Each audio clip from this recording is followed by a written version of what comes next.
Welcome, everybody, to this week's episode of Den Excelsior, the Mostly Marvel podcast. I'm your host, Ricky. With me, as always, is Dennis. And getting wet with us tonight, friend of the show, Clarke. Hello, all. What's up, guys? What is up? It's what was the last Clarke show? I always like. You're like my calendar, Clarke. You just keep me in base. It's like how often we're doing the show. About a month and a half ago. Let's see. Well, welcome back. End of Loki. It was Loki was just finishing, I think. You did? Were right you last before episode Loki? Or? No. Okay, well, one of the episodes of Loki. In the middle, yeah. Well, I was one of the episodes of Loki. Yeah. Thank you for carving out your Friday to come talk with us about the 2019 classic Aquaman starring Jason Momoa and Amber Heard. Man, a lot has changed since that movie has come out. So what you been up to, Clarke? Well, it's December's always busy, but that's great. I celebrated my birthday last week, so yay. Woo. Had a lot of fun celebrations with that. Went Christmas caroling. That was a blast at a local hospital, and that's always a highlight of my year. What do you close Christmas caroling on? Like, what's like the final song?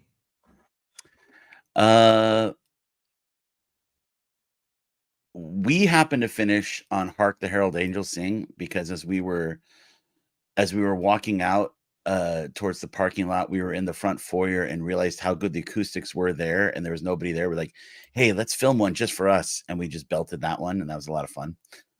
But it depends. We have a mix of the old traditional ones plus Santa Claus ones, and then my friend who runs the thing has a version of Jingle Bells that she wrote herself that has a whole second part that kind of we sing in the round, and that's one of our sort of finales that we'll do. So not the Jingle Bells Batman Smells. Not the Jingle Bells Batman Smells. Okay. No. All right. So Speaking of which, I mean, okay, one, I'm just surprised that when you said what have you been up to, Clarke, somehow Lego Fortnite was not mentioned. I mean, you two are building like this new encampment in Lego Fortnite. I wanted to encompass since last we saw. If you ask what was I've been doing this last week. Okay, gotcha. Yeah, playing a crap ton of Lego Fortnite because it's amazing. And then because I don't want to lose the Jingle Bells Batman Smells thread, have you guys watched A Merry Little Batman yet on Amazon I have Prime? not, but I want to for the sole fact that Robin is appropriately tan. That movie is adorable. It's adorable. Okay. It kind of ignores the whole fact that Damian Wayne was a killer in the comics. He's just cute. He's just the cute son of Batman, and it's just going on fun adventures during Christmas time. It's a full-on Christmas movie with Batman in it, besides Batman Returns. So I thought that was really. I will check that out then. But they do sing that song a lot in that movie. I would expect it. Have you watched your Guardians of the Galaxy Christmas special yet? Hell yeah, I watched it right after I watched A Merry Little Batman. Nice. Those are the two things I watched on Thursday. Yes. And it is amazing. I'll never I liked Merry Little Batman because it also chose to use like unconventional Christmas songs, but the unconventional Christmas songs that James Gunn uses are top notch. They are the best. I want to tell you about a play that I saw last night, just because I'm going to tie it into pop culture and video games.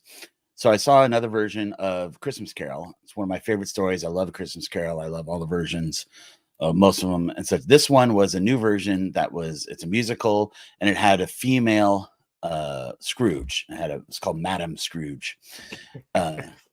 And but what was weird, or what was interesting, was the costumes, because I really would love to talk with the set designer and the costume designer, because this was at a theater called the Nocturne Theater, where they do they have like a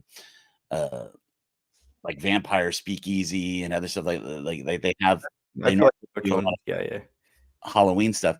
But so it's Christmas Carol, but the costumes were like nightmare fuel, were creepy. The villagers had these masks that reminded me entirely of BioShock, of the splicers, with like these melted faces almost, and such. And I was like, either they were a fan of BioShock, or they somehow got all these masks from a BioShock play that I didn't know existed, or a costume thing before. The Ghost of Christmas Present had a big green cloak like normal, but then the head was a ram skull with a big giant ram horns with the devil billy goat gruff, like the total pagan symbol. It was such an interesting cognitive dissonance. But seriously, if that was not influenced by BioShock, I would be very surprised. I would love to write them and find out. But it's interesting where these things are coming from. I don't know. You just reminded me of another tangent related to nerdy stuff in costume design. Did you guys know who Shauna Tripchick is? No. She's been the costume designer for a lot of sci-fi and a lot of sci-fi stories and stuff that we all like. I think she was back in Firefly and Dollhouse, but more recently, all of the Star Wars shows like the Mandalorian, Book of Boba Fett, and Ahsoka. She actually passed away the same week that the final episode of Ahsoka aired, and I failed to mention that, and it was really sad. Those are amazing costumes in those shows, and we have like one primary person to thank for that, and I think it's really cool, but also really sad that she had to leave us. But I just wanted to put that out there because I know we don't talk about costume design enough, but it's a very important aspect of the immersion of these sci-fi stories. So they after on the Star Wars tangent, they announced the live action shows for next year. Won't be costume designed by Shauna. No, it's they're filming. They're already been filmed, maybe, right? You're right. They might actually. The Acolytes and Skeleton They're actually Crew. doing the Acolytes. Yep. Okay. But no Andor. Wait another year for Andor. Oh man. Damn, man. That's not good. Well, sorry, I've been giving you a bunch of tangents, but like, did you want to bring back some focus on what we're doing tonight, Ricky? We like I touched on or talking about Aquaman, because we started the show shortly after 2019, right? No, we started this show in 2020. We started shortly after 2019, relatively. Yeah, we started the Mandalorian show in 2019. Yes. So, but we never got to do Aquaman, and as you know, Aquaman 2: The Lost Kingdom comes out next Friday, which we'll be doing a show on. So we thought, wait, what the heck? Let's dip back into the old DC and a little swan song action for the DCEU. This is the funny. I'm gonna tie it back really quick before we get fully into the conversation with Aquaman later. So like I said, like Clarke prompted me, I did watch the Guardians of the Galaxy holiday special once again. I plan to watch that every year around the Christmas time because it is great. And as I'm watching it and just basking in all the glory of it in every way, I realized, like, I know it's been a rough year for Marvel. It hasn't, a lot of the movies haven't really hit the same high notes that we used to experience, or or maybe there's just a bit of oversaturation or something like that. But like when I was watching that Guardians thing, it made me realize two things. One, it's the lack of creative freedom and creative talent like James Gunn going forward that is going to hurt the Marvel universe, right? Because they don't trust a lot of directors to the way they trusted James Gunn with that pocket of the universe. There's a lot more oversight that takes place in a lot of the Marvel movies. At least it feels like there's a lot more oversight, right? Like when we're watching those movies. But when you watch a James Gunn Guardians movie, you feel like, yep, that's this wacky guy. It's all coming from his crazy brain, and it's amazing, you know? And so I think it was a sad thing. It gets a little sadder every year to watch that movie and know, like, man, you guys had this amazing talent in your pocket, and then you went and fired him for a while, and you made it really awkward, right? And then when he came back and did Guardians 3, like, if you don't see the metaphor for that movie, like that it's basically a giant FU to his Disney overlords. It's hilarious, you know, but while I am saddened that we don't get to have that kind of greatness anymore, I'm so excited for Aquaman 2 to come out, like you said, because after that pile of crap comes out, everything beyond is overseen by James Gunn. And I hope that means it's better. I'm not saying that I know for certain that Aquaman 2 will be a giant pile of crap. It's just a good, educated guess that it will not be a great movie. I mean, we're touching on it real quick. They're obviously they're doing press right now for the movie. I'm holding. until Someone our asked Aquaman Jason discussion. Momoa about what do you think of doing a third one? And like literally the first line out of this man's mouth was, "It's not looking good." It's like, God damn. Right. But- Because we know that, like, Well, we know they're he's trying to already jump cast. You know, they're shoring this thing up. They're shoring it up. This is going to be the end of the Snyderverse next week, and I couldn't be happier for that. So that is why I will enjoy going to see Aquaman and the Lost Kingdom, because no more, man. Just no more of this verse. This is just riddled with weirdness. and then you go watch Rebel Moon to get your fix of Snyder. Maybe. Like See, here's the thing though. Like, I don't mind if Snyder's on Netflix. You know what I mean? Because they did a thing recently where they put out like for the first time ever, Netflix put out like the analytics like on the amount of like what things have been watched the most like this past month or year or whatever. And there's a lot of shameful watching going on Netflix. You know what I mean? There's some of the things that you wouldn't expect to be the most popular things out there, are. And it's because you can watch a lot of crap in the privacy of your own home, you know, so that's fine. Yeah. You know, Yeah. so I'm not going to judge anybody for watching Rebel Moon at home, because you know what? It's already part of your account and you already got Netflix. I will say this about that exact topic, because they actually did release numbers. It was a big surprise that the number one show of the year was a show called The Night Agent. Yeah, which I watched. I saw the whole series, and I actually enjoyed it. How come you never told me about it? Yeah, way gatekeep. Because you're ashamed. Totally. You no, I wasn't ashamed. No, it was a shame watch. There's probably lots of PPs and stuff in that one. There's not. I told Alina about it, but I didn't tell you guys that it's. I don't think I mentioned it. Alina, you got to watch all these PPs on The Night Agent. Well, if I see a show like that, Ricky, of course, is the first person I would have to tell. When Dong hangs, you tell Ricky. That's the rule. That's for everybody in the 3. Let the dong hang on Netflix. And you know what? I encourage everybody who's watching this show to realize that if you ever see anything where dong is hanging, please write us and let Ricky know. Hey, you should go watch this.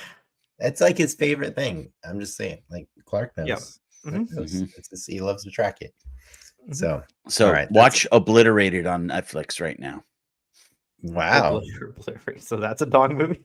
That's Okay. a series. It's about a group, a special forces group that's made up of the best of the CIA, Delta Squad, FBI. They're a crack unit, and they find a nuclear weapon in Vegas, and they get the bomb, they get the guy, and they're all congratulated, and their boss says, "Go celebrate." So they go nuts, and they use the rest of their budget to throw this huge party. And then I think I saw the What, title like, for yeah, this one. God, then after they like- get all drugged up, they find out that the bomb was a fake and that the real bomb is still out there in Vegas, and then they have to try to Salvage it. They have to get sober up. They have to sober up, right? And go, Your guys' like Netflix queue, man, is way different from mine. I watched Squid Games, the reality show. I saw I that. watched that too. Had a great night, It's and good. then I turned it off. Mhm. I didn't like the reality show. I think it's so bad. It was not great. I liked how it. I hate all the ended. people. Well, yeah, You can't control the kinda- people, but it's kind of like, Yeah. I mean, it's kind of the point. I hate all the people and I hate how it's filmed. I like how they changed the having some tension while not killing people. I mean, it's they had to make changes to stuff, which they did, and by having a lot of the interpersonal tension, that's how they created that, because it wasn't like you have to be careful about people axing you at night. Yeah, but the whole, I don't know, the idea of turning it into a reality show is kind of what it's kind of like defeats the purpose of that show. Yes, absolutely, yes, it does. It does. I would rather watch the Mr. Beast version. Oh, well, before we move on to some news, was there anything else? Did you guys talk about Lego Fortnite, or did you guys not get that out of your system? Oh man, you know what? Fortnite's insane right now, because not only did they drop the Lego thing, they also dropped the rhythm game that they announced this week. They are releasing a peripheral guitar for it. And they're also working on backwards compatibility of your old Rock Band accessories, if you want to use those. And then they also released a racing game that's just pretty meh, whatever. I like the racing game. But like, you're in a small group. If you look at the numbers of the racing game will be better when they introduce the Mario Kart item boxes in combat. Are they going to do that? Are they going to actually do that? Well, they've ripped everything else off. Why not? I mean, fair enough. It's that would make it much more interesting. I mean, remember there was a PlayStation game that we played that was similar to Mario Kart, but was like serious, like called Grid or something like that, or Drift. Yeah, Grid. Wipeout or something. Grid. Like that. No, that had items like with rockets and stuff that we played online together for a little while. I barely remember it, but yeah. But I mean, my point is, there's ways to do car combat that's not pure Mario Kart, but yeah, it makes the racing so much more interesting, because I was sitting there racing and I'm like, oh, I gotta do 3 laps. Oh, if you're not rubbing, you're not racing. But what I was gonna say is like, as amazing as it is that they did all that last week. Yeah, they freaking dropped the Ninja Turtles on us last night, and that's just bonkers. How much does each turtle cost? 1,600 V-Bucks. What is that? $15? $10? I don't know. I'm not sure what the. I mean, it's more than a battle pass. That's for sure. Yeah. $15. Yeah. But basically, also, if you buy 2, you can get all 4. No, that's not true. That's not Except true. It's like 200 less. So it's 200 more. So you have to buy more. You have to spend. You can't, dude. That's so nefarious that they're selling you piecemeal turtles. I get why, but like, come on. Well, they're different skins, to be fair, right? They are different skins. They do different animations for their for everything. For like their combat or their pickaxes are different. They're all different. And it's cool. And it's cool. Like, you could over time accumulate all 4 of them pretty easily, like Clarke said. If you buy 2, then go and earn 200 more V-Bucks, then you can buy the bundle to get the rest of them. Yeah. But I just think it's nuts that this game is like trying so hard to be your one-stop shop for everything, right? So they are saying, look, we want you to live here. You tell us what you like, we'll go get it because we can afford it. We can afford anything you like as long as you'll pay for it and stay here. And see, it's getting closer and closer to Ready Player One. Yeah. I know it is. But that's what I was telling Lindsay, because like my wife, she caved, she bought one of the turtles, and that was all of her V-Bucks, right? And we're there and we're like, yeah, these are cool looking, we love them and stuff. And she's like, it's just so weird to me that it costs more than a battle pass. And I told her, to me it's not weird, and the reason why is because, like, when you get a new car, right, you want to make sure that it's comfortable and that you feel good in it, right? Like, because you're going to be using it a lot, like you're going to be driving it to and fro, whatever. And the analogy doesn't even have to be a car. It could be just anything that you're going to use a lot, like your house. You want to get a good couch for your house, right? Because you're gonna use it a lot and stuff. And so the way I see it is, if this game is trying to make you live there forever, they're trying to sell you the things that make you feel comfortable in that space. And so for some people, that's Michael Myers, and for other people, it's a Ninja Turtle. And like, I just think it's amazing that this game just is pouring, I don't know how much money into acquiring every single license that you've ever liked in the history of pop culture. And it's just bonkers to me. On the Lego thing, what is the thing about the Lego Fortnite stuff that's getting you, like, what makes it good? Because like I think it is a good game, let me say that, but objectively it's a less featured Minecraft. For now, it's a less featured Minecraft. Yes, for now. Yes. But it also has the money of Fortnite behind it, right? So they make a lot of money. I know, but I'm saying Fortnite makes the most money, right? Like, I played Minecraft back when it was an independent game just put out by Notch that you had to buy online. So before Microsoft bought it, and it was so before the multiplayer, before all that stuff, and you still get that sense of creativity and exploration, and now in an Unreal 5 engine, which is well, gorgeous. For me, it's that I get to play Legos without the mess. I get to experiment with Legos. Legos wrong. I don't want the mess. All right. But you know what the biggest thing is if we all got together, 8 of us can finally play together. It is fun now. Just not in the main mode. When a bunch of us are online and we are doing stuff. I do want to together. Eventually rejoin your world and build like a separate faction in your map, and then eventually I'm taking his key away. And then, then go into war with your because he would bomb us. He would. Yes. Yeah. I was planning to let you know, hey man, if you don't start playing soon, I'm gonna take your key away because I could probably give it to somebody else. But as soon as you started talking, I'm like, yeah, that key's gone. Bro. Oh no, we're coming for you. Your bed's already gone. I already destroyed it. Like it's gone. Your key is so revoked. Oh, you're an agent of chaos that we don't need. You know what we already have is we welcome Dave back into the group because our loyal patron, because Dave, he got this horrible bug that spawned him on the other side of the map. And at first we thought it just sucked because he can't ever play with us. But then we decided to make it a goal inside the game that all of us are going to rally our resources together and one day go and rescue Dave and bring him back to society. It's going to be awesome. Or he's going to have a crazy Dr. Doom Latveria over there when we get there. I'm going to get to Dave before you are. See, your key's gone. Your key's gone. You think I'm joking, but your key's gone. Like, in Dave, they left you out here. 35 minutes from now, your key is gone. Just so you know, it's gone. I'll save it for somebody else. Well, all right.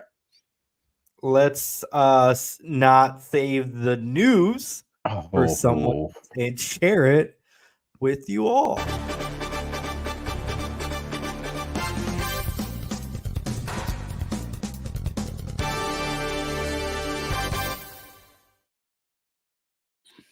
Oh, these are bad. Those are bad. I did that, and I don't even have the news slide queued up. Oh my god! You just wanted to do the.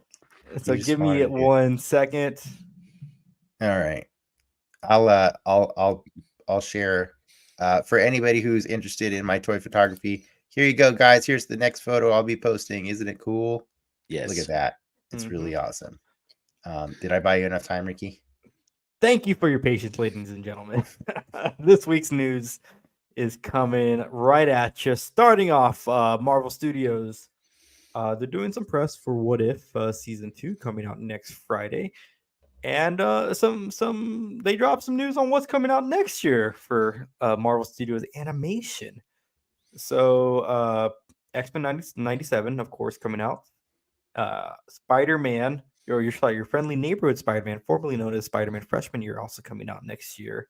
And that's better. They're fixing it, right? They're okay. They're fixing it, and then they also teased a a Black Panther series called Eyes of Wakanda, also coming out next year. I think that's a smart move, man. I think you just always need to have like something Black Panther available for people to watch. Black Panther, Prince Bunny. Yeah. Not on the list for next year. Marvel Zombies, and only Marvel Zombies only known quantity. They also did let it not necessarily slip, but they are writing What If season 3. So a What If season 3 is in the works. Coming out at some point. I'm so excited for What If to come back next week. It's gonna be great. It's gonna be awesome. Did you have anything to add to that, Clarke? Nope. I agree with everything you guys just said. X-Men 97 is my most anticipated, though. That's soon. I know. I'm so excited for that. So, I mean, I've been waiting for these for so long. Even though What If is coming out next week, it still just feels I'm gonna wait until it actually comes out. It's next week. It's next week, Clarke. Get excited. Get hyped. What If will be done by the end of the year. Yeah. So they technically got it in under the wire. What's beginning in the new year, as we get into some toy news, Hasbro and McFarlane Toys are teaming up. McFarlane is going to expand their Page Punchers brand into Hasbro properties, including Transformers, Power Rangers, G.I. Joe, and Dungeons and Dragons. But not Marvel. But not Marvel. But that's not actually Hasbro's. McFarlane is creeping that door open to that's interesting. Get to the golden goose. I don't like Page Punchers, honestly. I think it's dumb.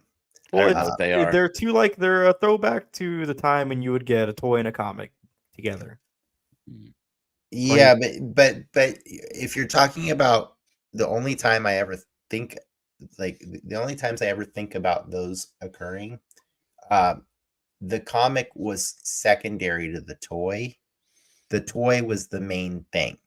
And the problem I have with Page Punchers is McFarlane is putting out 5 POA figures. Do you know what that means? It's 5 points of articulation. It's like pieces of ass. That's like your stiff arm. It's like your old school Star Wars toys. Yeah, 2 arm, 2 leg, and the head turn. Page Punchers in the 7-inch line. No, they're not in the 7-inch line. They're not. I think they have some deluxe like figures for McFarlane. Whatever the DC Extended Universe, the DC Universe toy line that has comics in it, but those aren't Page Punchers. The Page Punchers line is a little figure that comes with a reprinted comic. Well, and to me, that's just like, I don't need a 5 POA G.I. Joe or Transformer. I'm sorry. That's not. No. But I think that's cool. And I think it's really scary, and you should be concerned when the giant mega corporations start teaming up to steal more of your money. It's not a good thing. Is McFarlane a giant mega corporation? Yes, it is one of Okay. the biggest toy companies on the planet. Yes, it is a mega corporation at this So point. buy Hasbro stock, ladies and gentlemen. You know that McFarlane like owns all of the sports licenses pretty much, except I think Hasbro Hasbro has stole theirs, some of, right? yeah, they stole some of them, right? Well, no, They- McFarlane they- has the non-articulated license. I know that. Oh, is that what it Like is? the little Okay, like statue things. Yeah. fair enough. Staction figures is what I like to call them. Back to action with Marvel Legends figures. Oh my god. Okay, I'll take over the slides for now, but I'm just gonna let you know before I even discuss this. I was so thrown off this week by Lego that I missed the Marvel Legends fan stream yesterday. Wow, what a fan! I missed it. I had to watch it today. I watched it today. I already knew what all the figures were because I had to learn about that right away. But I was kind of sad. But at the same time, I do want to say this because before we actually talk about these, I think I felt really bad watching the fan stream because I don't know if you guys know, but Hasbro just laid off like almost 20% of its workforce because of declining sales in toys. And that really hurt to know that and watch that fan stream today, like post, knowing that those guys probably got that memo that day and they still had to go and record that live stream. And that's rough, man. But I did see something. I saw Boog from ACBA posted, like a nice little thing about, his heart goes out to everybody who lost their jobs and stuff. But the reality is a corporation's gonna corporation. And yeah, that's the sad truth of it all. So like that's why I never like to I never like to support the corporations fully because like I know we call ourselves the Mostly Marvel podcast, but like it's an alliteration, guys. It's an alliteration. We're in no way affiliated with Marvel or DC or Hasbro or McFarlane. But we These are would just like to be. oh god. Send your money our way. I'm just saying we like to be a neutral group, a neutral party who can just talk about the things we like to talk about. So with that said, I will talk about the X-Men 97 wave because it's freaking awesome. And it's wave 2. So they just dropped wave 1 I want to say like a month or 2 ago. I got them in the mail. Yeah, and so it was missing some notable figures. So I was really happy to see that this second wave, which is coming out in the spring, is gonna clean up the missing chunks. This is I'm gonna say it's the best Cyclops figure ever made. It is Really? Yes, it is accurate. And this time around they sculpted in the straps so they're not going to fall off of him or do weird warping. They're part of his body this time around. It's a great Cyclops figure, and the best part is if you don't like the head, go take one off the 30 other Cyclops figures that exist and just put it on this body. I don't like the hair. Then do what I just said. Do what I just said.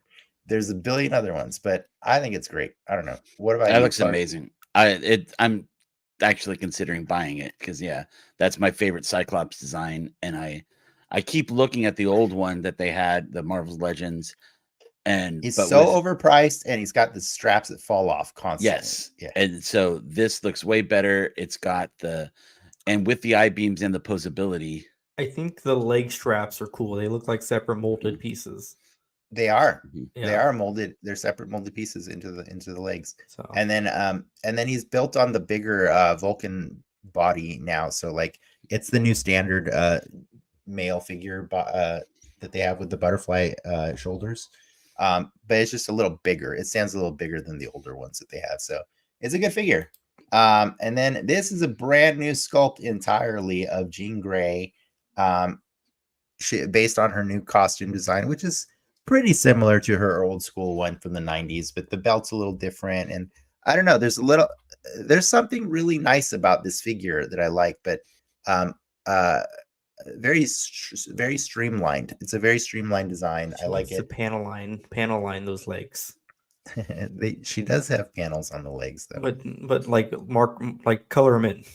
Oh, you mean with like the black lines? Yeah. I see what you're saying. The other cool thing they added to this one is, she comes with two heads. One's a ponytail. The ponytail is articulated, so you can actually move it around. That is cool. That's really cool, right? Mhm. So those are the two classics that were notably missing from the first wave. And now we're going to get into some cool Can I ask territory. a question? Yeah. What are Jean Grey's powers? She is the world's most powerful telekinetic, and she's one of the most powerful telepaths. Okay. Right. Is that correct, Clarke? Yes. So like Charles, but can move shit. So yeah. Charles can move stuff too, but just not anywhere near.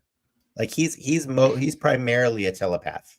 She's a telekinetic, which makes her a lot more dangerous because. Okay. All right. Yeah. Does that clear that up for you? I think her powers always got muddy because then when she turns to Phoenix, she gets fire powers, right? Well, when she turns to Phoenix, she's a god. Okay. She's basically a god who can just obliterate anything, like whatever she can do. It's basically just magnifying her telekinetics and telepathy to like the nth degree. So she's capable of controlling you at like the molecular scale. Like she'll just atomize you if you wanted to. You know what I mean? Like she's a god. Not a regular character that was in the old show, but maybe that'll change in the new one. There's a brand new Nightcrawler figure. This one looks great. He's actually got they took the old figure that they released like I think 2 years ago, and they added pinless joints to him. And yeah, if you don't like some of the accessories like the head and stuff that comes with this one, take them off your old one and put them on this one. I think it's cool. The old one comes with like a saber and stuff, so he can sword fight and hands for that and stuff. But I think it's a great looking Nightcrawler figure. He's actually one of my favorite X-Men, so I love it. And he looks cool. He looks like the cartoon, with the dark shadows around his eyes. And then we start getting into some spoiler territory. I think this is in the trailer, but Magneto's got a new look. It's cool. It's I will judge when I'll judge when I see what's going on in the story. But comes with two heads, and he can clearly float with his cape. So that's really cool. I don't know. Oh, I didn't notice it. Yeah, that is cool. Yeah, the cape is molded in such a way that you can actually make him do the cool pose. That's pretty funny. And then I'm about to get even more spoilery, so I'm sorry, guys. I'm sorry. I don't know anything about how these are going to play out, but hey, this was with Robbie. What the hell? Not quite. But yes, this is the Goblin Queen as she appears in the new season of X-Men 97. Her costume is very different than the way she appears in the comics and the one that was going to be released with the Hell Charger HasLab campaign last year that failed. But they saw an opportunity, when they found out that she was going to be featured in the new season. They're like, hey, we can make a new figure. She has a lot of sculpted parts that are really cool. And they're finding another way to reuse that baby mold. I have no idea what that baby is in relative to the show, but they took the baby that was once a baby Hulk. Mm-hmm. Then it got repainted blue to be a baby Nightcrawler, and now it's repainted white to just be a white baby. I don't know. So if you don't like that baby, just switch it out for one of the other babies. There you go. See, you're learning now. You're learning. Yeah. And then could that be? I don't know, but possible spoilers the more we speculate. I mean, when I just saw the figure, I thought it was Madeline Pryor, but now I know it's Goblin Queen. Well, they're the same person. Aren't they? I don't know. Yeah. Madeline Pryor is the Goblin Queen. Okay. Yes, I believe Madeline Pryor is the Goblin Queen. That's her name. Yeah, that's her. Same thing. I'm not the strongest in X-Men lore. So it is Madeline Pryor. Just to be clear. All right. Well, now I feel bad about my first test. Last one. Here we go. This one's out of left field, but probably not for the more hardcore X-Men fans. It is the Executioner. This is actually the first time he's ever been made as a Marvel Legend, period. They never got around to making him in regular comic book form. So he looks a tiny bit different than he does from the comics, but he's got a buttload of accessories, and it's kind of cool to know that this character is going to be a villain in the What's story. his belt stand for? His belt stand for? What do you mean stand for? It says FOH. FOH. Oh, it's the what is it? The Fighters of Humanity or something like that. You know, it's the anti-mutant people, the freedom. I forget what it's called. Is it? Oh, he's not a mutant? No, he's not a mutant. Oh. He is a very, very racist man. How about that? That's what we'll say. The Executioner is, all right. Like, he basically has access to a lot of technology. Yeah, he does have a hood. So, and yeah, there you go. There you go. You're getting it. You're seeing it now. But I'm going to move this along because there's actually, they didn't stop here. They didn't say, the Hasbro team didn't say where this or when this is going to be available for pre-order and stuff, but they just wanted to let us know these are all in the pipeline. But they did start showing us some other stuff as well in the fan stream. First off, it's going to be a Walmart exclusive. This is the Hydra cap. This is the version of Captain America that goes around saying Hail Hydra and pissing off everybody in the military who's been reading Captain America their whole lives, and they don't understand when Marvel just does stunts for the sake of, you know, getting viewers. This is that figure. If you don't like it, move along. It's fine. That's a good figure.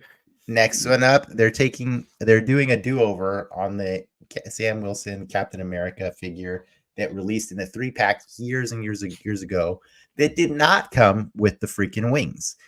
So they're taking the body, it's the same body as before, I believe, re-releasing it with an actual articulated wings wing kit, and they're giving him a new shield that is the new design that Sam Wilson has on his shield.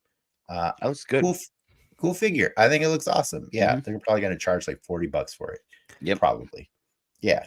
Moving on.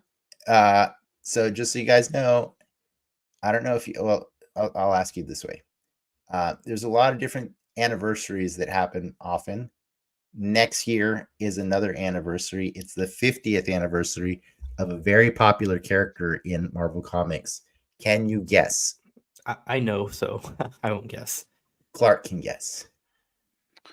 50 years back. This is what year is 50 years ago? What is that? 74. It'll 74? be 74. Yeah.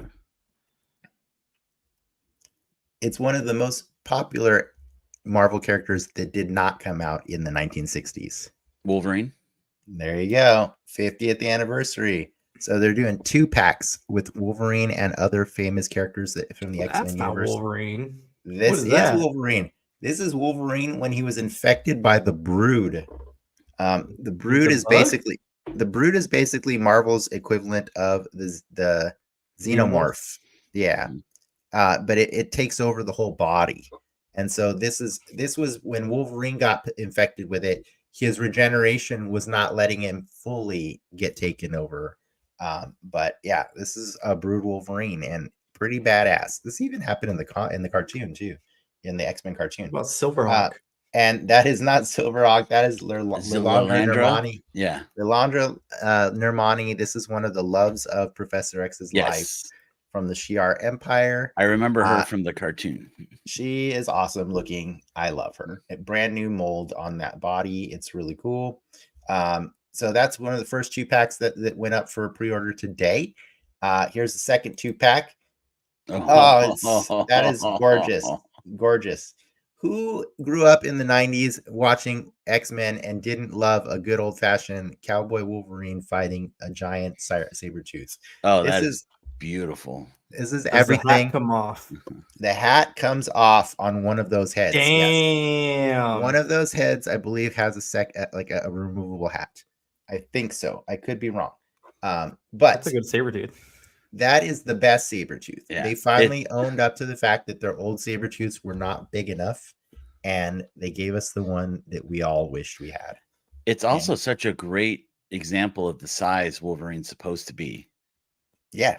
Yeah, he is little. He's a little guy. The Wolverine toys nowadays are always correctly in scale, and I love them for it. That's why I'm down. As much as I don't like buying multiple copies of the same character, I love when they give me different flavors of the same character. You know what I mean? So I love they added the claws like this. So yeah, he looks. They both look amazing.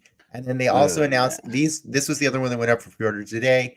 There's 2 more that will be coming out as well at some point later, and I freaking love both of them. This is Wolverine in his ninja outfit or whatever stealth out. I don't know what it's called. Versus the armored Betsy Braddock, aka Psylocke, when she was in possession of the 10 rings, and she was super evil, and that armor is amazing. I love it. But then I think I love it even more is Patch Wolverine and Joe Fixit in their tuxedo outfits. That is amazing. Aren't those good? You can Google the comic that is ripped from, and it's pretty literal. The only thing they couldn't do is make that Hulk cross his own arms, which is impossible on those figures. But it's great. And then they sent us away with just one more tease. Nothing to do with Wolverine, other than he is a fellow X-Man. This is an amazing angel. That's a good-looking angel. It is fully articulated wings. They spread, or they can come down to retract to be like small, like kind of not like small, but like in standing position. And I just gushed all over this thing because I still have this costume of Angel from one of the oldest Marvel Legends toys that I still have in my collection. And I hate him, and I couldn't wait to get rid of him. And so this is it. It's finally time. Are the wings just Angel's power? Or does he do other stuff?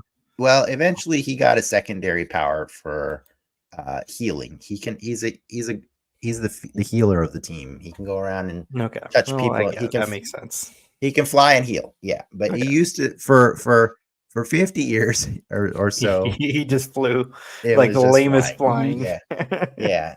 And he had a hang up about that, right? And that's kind of what led to Apocalypse corrupting him, right? Yeah. It's because Archangel. He felt it was more of a detriment to his life than a positive, right? Like he can't wear normal clothes, dude. Like he has to like have custom suits made and stuff to rock those. So yeah, I don't mind when a mutant has a lame power because I get it, man. Like sometimes you're dealt a card in life that you wish you weren't dealt, but you just roll with it. And so I didn't need Angel to have more than the wings, but I guess, they caved. Because sometimes people get too caught up in the stats of it all, right? Like what's Angel able to do? Like nothing. Fly, like flying used to be cool, man. Yeah. Or whatever.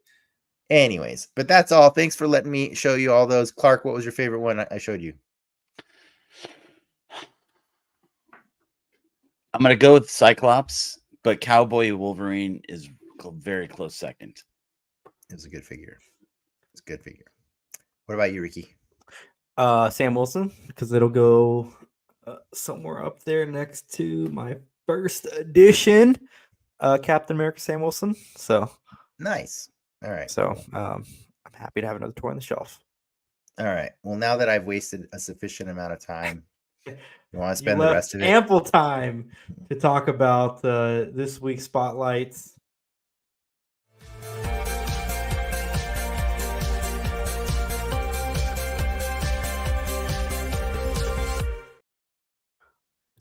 (2019's Aquaman, directed by James Wan. Yeah, that's right. James Wan. James Wan. Yeah. Starring Amber Heard, William Dafoe. Not Willem Dafoe, Patrick Wilson, and of course, Jason Momoa. And Tamora Morrison and Nicole Kidman. And John Rhys Davis and Julie Andrews and Jaimin Hanso. Dolph Lundgren. And Dolph Lundgren. And this is Nicole before she brought us back to the movie theaters. Oh, God. All right. Woo, man, this So classic from 2019. Takes away, Dennis. 2018, bro. 2018. This movie came out in 2018. 2018 classic. Yeah, but it was December, if that counts. It was December Yeah. of like, or yeah, something like that. Yeah, well, it's December. Yeah, it came out like a week apart from Into the Spider-Verse, one of the greatest superhero movies ever made. And I went and saw this thing, and I was like, It's made a shit "Oh ton more money man, than Into the I know, Spider-Verse. I know it did, but it didn't win as many Oscars as Into the Spider-Verse did." So, I thought whatever. those didn't matter. They matter when you bring up the money. Okay, they matter when you bring up the money. The money is significant in this for a number of reasons, though, because this became the most successful DC movie of the DCEU. Yes, it's true. Mm-hmm. It is So true. the line that I was saving, $1.152 billion worldwide. It was the splash of color that the DCEU needed from the Zack Snyder verse that people were getting tired of. I feel like Wonder Woman was the splash of color, but yeah, Wonder Woman is a better film than Aquaman, of course, but it still was a war movie that was, it had the grit and it did have more of the gray tone, in the trenches and the stuff. In fairness, Aquaman's a war movie. It's just a nonsense war. I think Aquaman, you would consider it an epic. Yes. Is that a better descriptor of what Aquaman was? Wonder Woman's an epic too. It just happens to take place during World War I. They're on different scales. I mean, there's not huge armies versus huge armies in Wonder Woman, but I don't want to get into the one, this isn't the debate that I think is really important. Yeah, no, it's not. Let's rewind for a second. So I know we're joking about how like I chewed up all of our time, and I warned Ricky ahead of time. I said, "Hey, Ricky, you be sure to cut me off at a certain time because if you let me keep going, I will talk so much trash about this movie." Now, here's the thing. I saw this movie in 2018. I think I saw it with Clarke. I think I did. I think you came down to watch it with our friend Ray, who is a big Aquaman fan. Yes, I did. I did. Yeah, and I think I had a really good night's sleep during that movie. I watched Aquaman today, which was kind of like for the first time. My wife kept coming in and out of the movie like she didn't want to watch it again because she remembered not liking it. But she would come in and be like, "I don't remember this scene." And I'm like, "Yeah, neither do I." There are so many scenes in this movie I don't remember. And I know why. And I figured it out because there's something that happens when I go and see the Transformers movies where at a certain point, there's so much CG robot on robot violence that should be cool, but I don't have a focal point. I don't have something to really really follow. It's chaotic, right?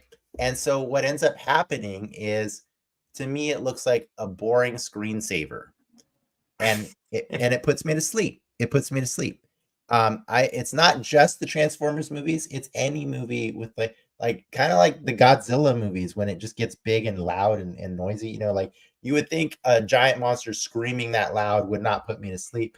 Totally does. Totally puts me to sleep because I don't have any frame of reference for like caring or what I'm supposed to care about and stuff like that. So Aquaman is another one of those movies where there is so much stuff on screen at a certain point.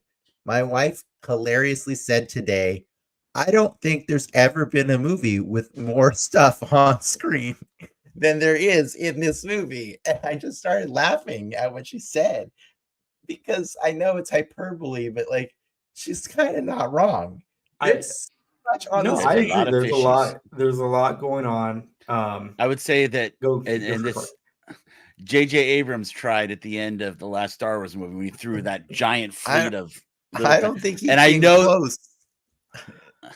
I know that's not a a positive bar. Yeah, I know. But like, but yeah. but I think she was pointing out, like, at one point she was like, I think the animators are using AI and treating the fish as particles, which is like, because there's that many fish in the scenes, in the war, in the giant battle. And I was awake for a lot more of this. I caught myself falling asleep again at about 1 hour into the movie. And I realized it's mostly all the underwater stuff, because what I did find this time around is I actually liked it more this time around, because I was enjoying it for the James Wan camera work. It's pretty impressive. Mm-hmm. But the camera work is mostly impressive above water. When the action scenes above water are really cool. Mhm. I don't think they're his best camera work, but I think they're ambitious. I think they're ambitious things that going on. That said, I still don't like this movie. But I'm gonna let you guys talk about it, and I'm gonna sit back and just listen for a Well, little bit. I'll piggyback because off what you said. It just seems it's all in excess. This movie, every shot, like it almost felt like, so James Wan, notable horror director, right? And then he got Fast and Furious, and then he went from that to this, right? That's his Yes. trajectory. Well, he still does horror. He Yeah. did. Every shot in this movie, even the most mundane, just exposition, is just shot to the nth degree, right? With weird not I don't say weird, but just the most insane angles, or the way he cuts or moves the camera. And it's like, I don't necessarily need that for Nicole Kidman just talking. And then But I it's think it's like short attention span theater, because, like you said, there's a lot of mundane exposition in this movie. As a reminder, this movie is just a giant MacGuffin hunt, right? Yeah. Like, it's the whole Well, movie is like, what's we got to find hilarious, the like, trident.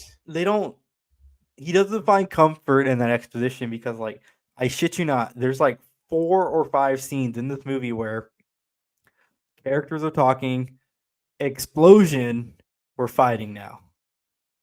Like, I count it. It happens more than 3 Wait. times at least. Wait, That are you does saying happen a this is are you saying this is a negative for this movie? Because you used to love this movie. You used I to love it for, like, this it's movie. how Transformers-esque it is. Because if on that merit, or on that premise, it is just eye porn to the to the nth degree. I can appreciate it for that, but it's exhausting. It is exhausting to watch, because, like, when everything is a spectacle, nothing is. Thank you. I don't understand how I'm the oldest guy here, and you guys sound like a bunch of old farts sitting how your eyes are tired It's watching. fun, but, this like, I don't stuff. want to eat candy for my entire dinner. This was more like the feast in Hook that was all rainbow colored. that had all this stuff. Aquaman at the time was one of the most visually comic accurate movies that they had made. I thought, I want to give credit. You mean DC?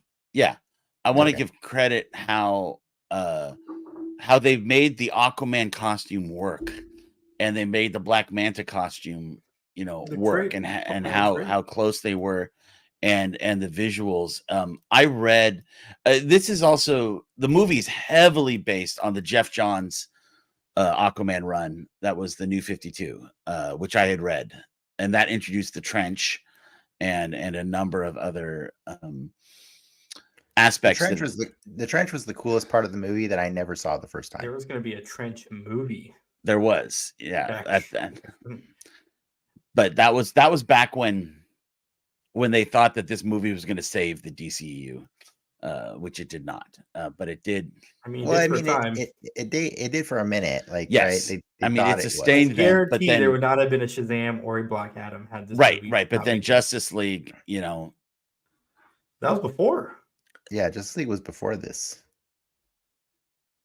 This is a post Justice League movie. Yeah.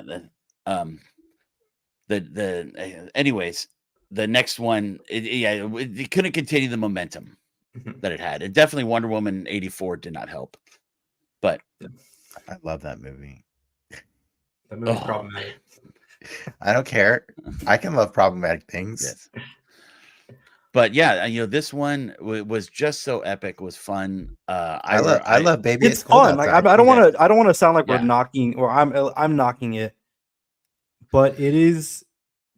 I guess that's the old man in me. I enjoyed it. I enjoyed it watching back then, and I saw it again in one of those 4D super theaters. That was amazing because that like actually blew water and wind in our face in the hurricane at the opening part, and like it was a perfect movie to see with that. Watching it again today, I enjoyed it. I was remembered how much I like things that I didn't. Jason Momoa. It's like is trying, like he so can't wait to be another character, but he's trying to enjoy his time in this as much as he can.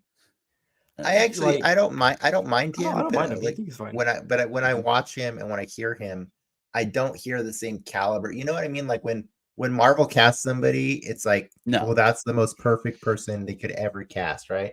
I don't feel like DC hit that mark for most of their characters. They did it for their Aquaman, as we said, is a blonde guy, and that's actually part of the story that no Atlanteans are blonde, but because he's a mixed baby, he got the blonde hair, and so he's always seen as a foreigner. That's why he's blonde in the comics. But they wanted to go the most anti-white blonde guy they could, and so they went with some Jason Momoa as the Islander type Aquaman, and it worked. It was an interesting take on the character, and he still enjoyed it. I mean, we're not going to get into Amber Heard. I mean, that's man, my wife, I think just let it go. My wife walks in. Nobody's gonna defend her. My wife walks in, sees her, and she's like, "Watch out, Aquaman! She might shit on your bed."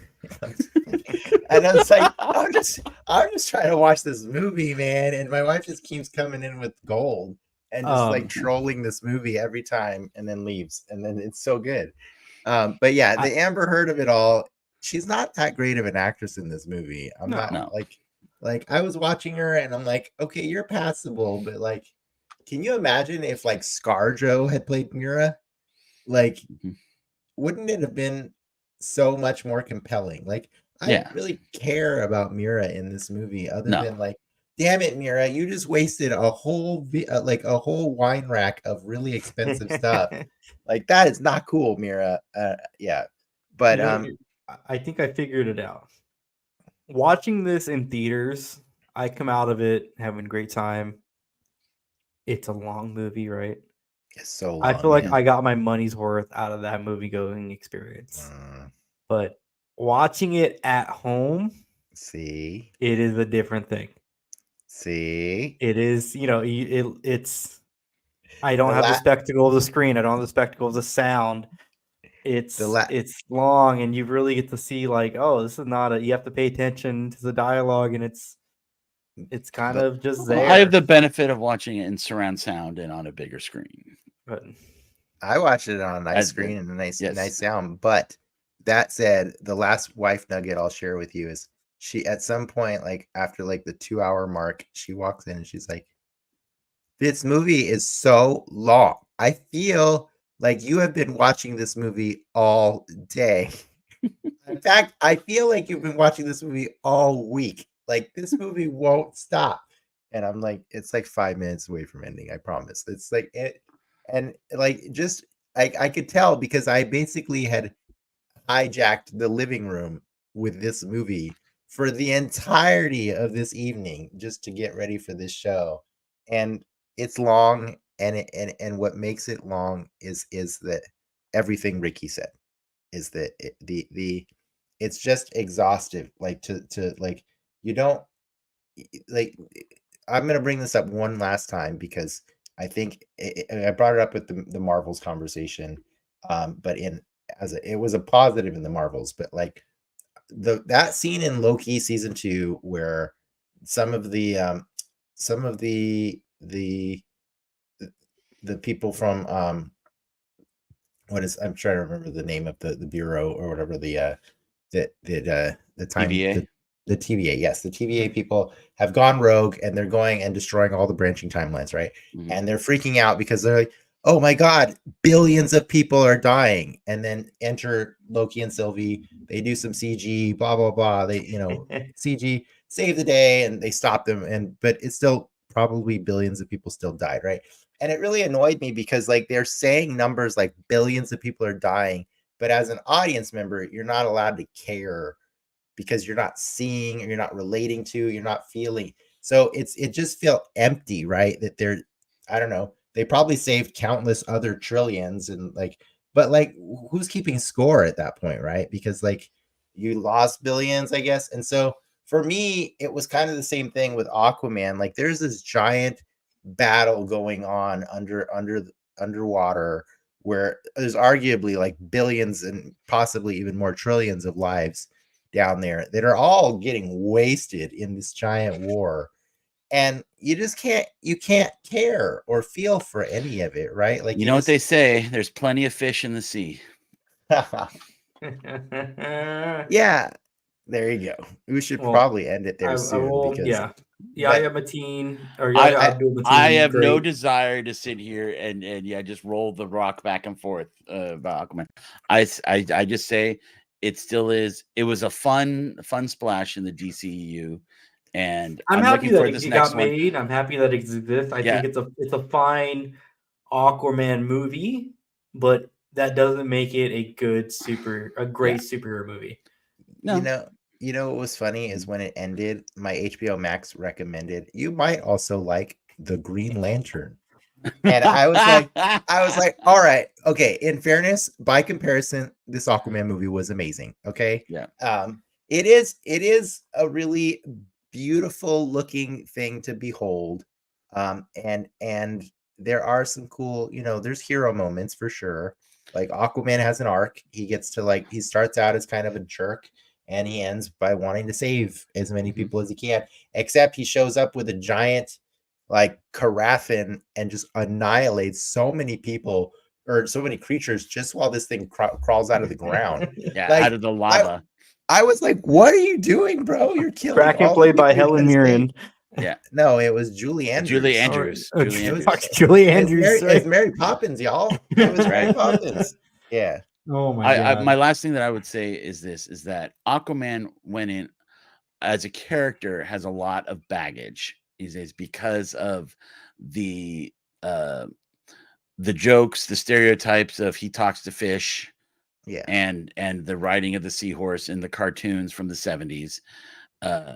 So Aquaman has not ever really been considered for a long time the cool character, and yet remember when he first came into the Superman the animated series and they gave him the hook hand with the long thing. I mean, everybody has tried so hard to counterbalance the baggage of lame Aquaman, all while comedy shows like Robot Chicken and stuff make fun of him. Thanks, Ian.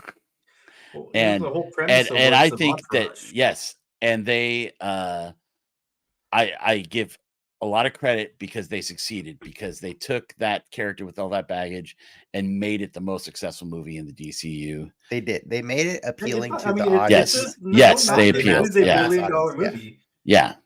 That being said, I totally agree with you, Dennis. I can't wait for it to be done and for the DC universe to move on. Yeah, but also on the rewatch, like watching scenes that I'd never watched before because I fully was asleep the last time. Because the theater's dark, and it's nice and cold, and it's just gonna. That's why you got to have the one where they blow the water in your face. You can't fall asleep. Yeah, right. Chairs moving. But here when I caught myself falling asleep, I just turned the lights up more, and I sat up in my chair, and I'm like, wait, we're gonna do this. We're gonna make it through this movie. And I started staying awake, and then when I got to the trench stuff, I was like, hey, this is kind of cool. Like, why did it take so long to get to this part? Man, that trench scene out on the surface, that was straight up James Wan horror. Yeah, dude. Like the cross section when you see the ship above water and then you see everything down below.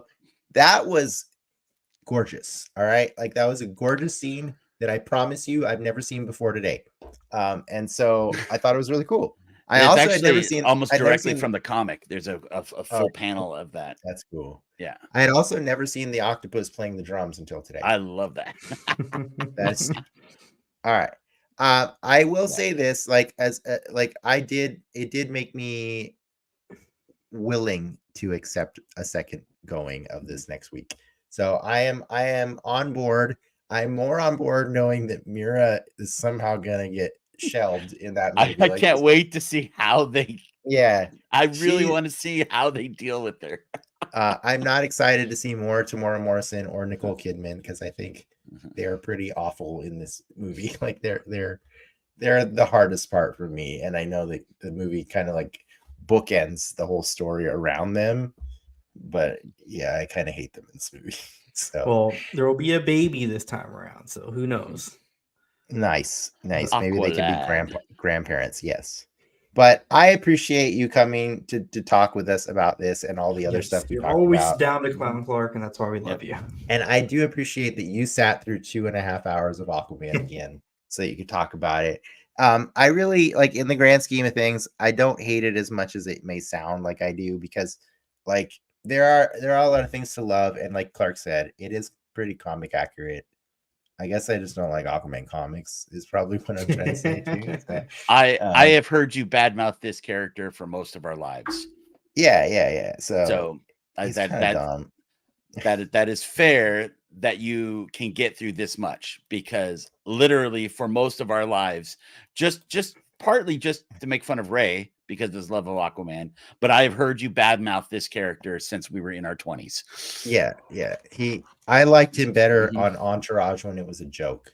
Yeah.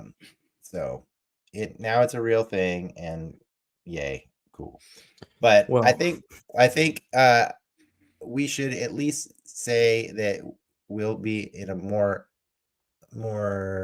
hopefully positive spirits next week when we talk about the new one. But Ricky, are we gonna save that one for the following week, or are we gonna watch it next week and do the show? I think we watch it next week and do the show, right? Because we're gonna do the what if the following week. What if the following? But so we can play by ear. It's the holidays, ladies and gentlemen. We got family, so we don't know what's gonna happen. So we'll see. We may be back. We may not. Yeah, who knows? We will talk about Aquaman: The Lost Kingdom. Could be the final episode of the year. I'll say that we'll talk about it at some point before the end of the year. Yes, that's true. All right, we're gonna get out of here. Where can people find anybody who wants to be found? Like and Right here. Subscribe.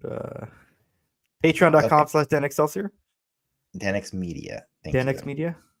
You're close. You got it. Well, it's if you're listening to the podcast, it's in the description. I link it every week, so yes, click it if you can.